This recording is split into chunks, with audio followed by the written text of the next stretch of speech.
all crazy and out of behavior. I could think it's just some people that maybe they just have their video or the phone ready to record, and then that behavior just becomes viral. But it's not a daily occurrence. Most tourists are well behaved. They have manners, they have respect, they learn Japanese culture, and they're trying their best and they're trying to learn. Sometimes the foreigners support each other. Like, I'll notice a foreigner, like, hey, you know, let me tell you something about living here since I live here and how you should act. And they all thank me. I guess the breakdancing stuff and the dancing stuff, it just maybe those people are the trying to get views on the social media and get lots of likes. Oh yeah, yeah. Please click on me. Please click likes. I mean, does it happen every day where this crazy behavior happens? No, but maybe just that one video just becomes viral, and but I definitely don't see that kind of behavior every day, and yeah. Oh, okay. I guess it must be just the internet. I wanted to talk to you about you being a deaf foreigner and living in Japan. What are your frustrations? What are some issues that you've experienced? Like, just give me some of your three big issues. Oh yeah, yeah. The most frustrating thing about living here is the interpreting services. For me, I need to interact with people every day, and living in America and Canada, I mean, if I needed interpreters, I can get one in person or video relay interpreter. And if I talk to like my boss at a company and like I need to have an interpreter, they would schedule one.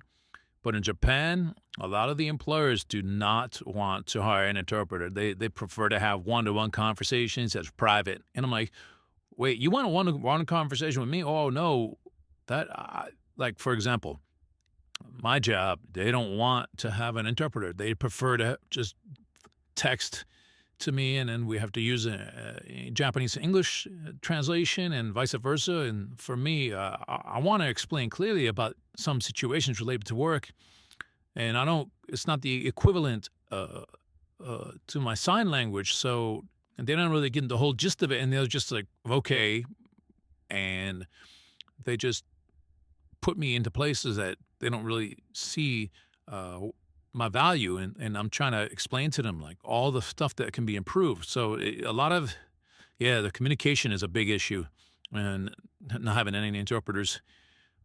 Number two, really, all 3 points go down, point out the interpreting issue.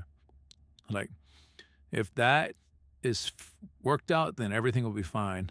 So, what about the Japanese Sign Language interpreters? Has that improved?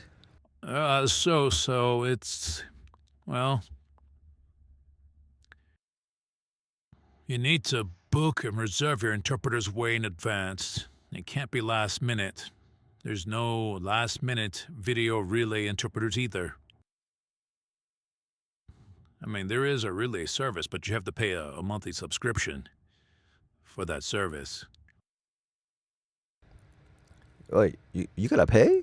Yeah, for example, Convo and Purple, all that are free services, and you get free virtual interpreter. But here in Japan, you got to pay monthly. Oh, so it's like a Netflix subscription.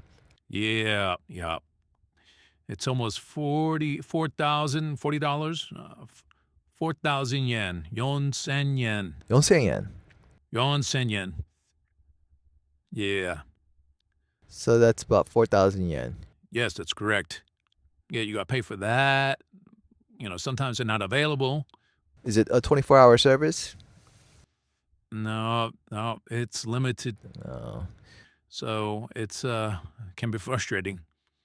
Can you use your phone to connect to an online interpreter? Yeah, yeah. But when I use my mobile phone to get in contact with an interpreter, I can't have the non-deaf person standing next to me. They won't allow that.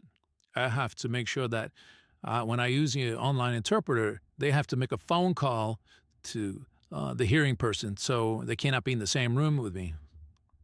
Oh, so that means sometimes you have to rely on your wife?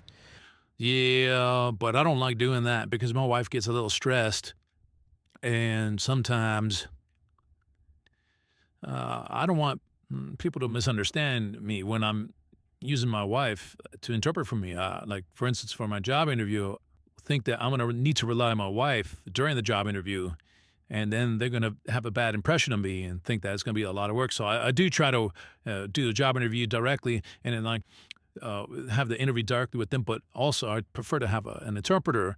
But it's been tough because I don't want potential job employers to not hire me because of interpreting services and thinking that's too much work.